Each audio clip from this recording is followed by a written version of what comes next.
Hey guys, welcome back to my channel. Today I'm making spaghetti and meatballs for my family because sometimes you just need a dinner that doesn't involve negotiation. First, I add some extra virgin olive oil to a pot, let that heat up on low so it doesn't burn. Next, I get another pot with water and a pinch of salt to start boiling for the pasta. Back over to the sauce pot, I crush 2 cloves of garlic right into the pot. And then I will also add 1 whole small chopped onion. I stir that around until the onions turn clear, which is basically the sign that something good is happening.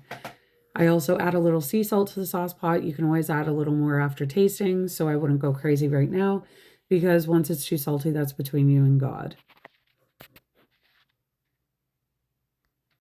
Today I'm using packaged spaghetti because I needed dinner done quicker. I will be making another video of me making homemade pasta another time when life is calmer, so not today. And just to be clear, I do not break my spaghetti. I stand it up in the pot and let it slowly fall as it cooks, the way nature intended. When I don't have jars, I use muti passata. We're planning to make jars later this year, which maybe I'll also add a video of us doing that whole procedure.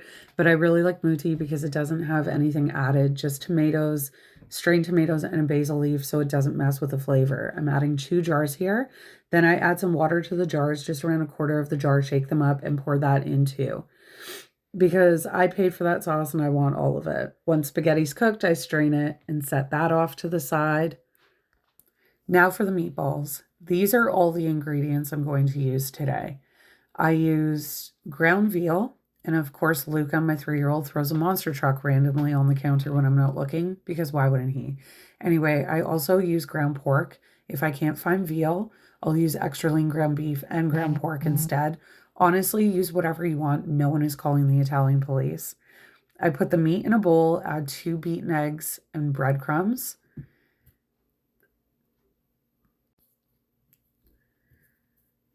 And then I will get my hands right in there and start mixing it all in together really well. I roll the meatballs and drop them directly into the sauce. I love this method because the sauce absorbs all the flavor as the meatballs cook, and the sauce sticks to them better too.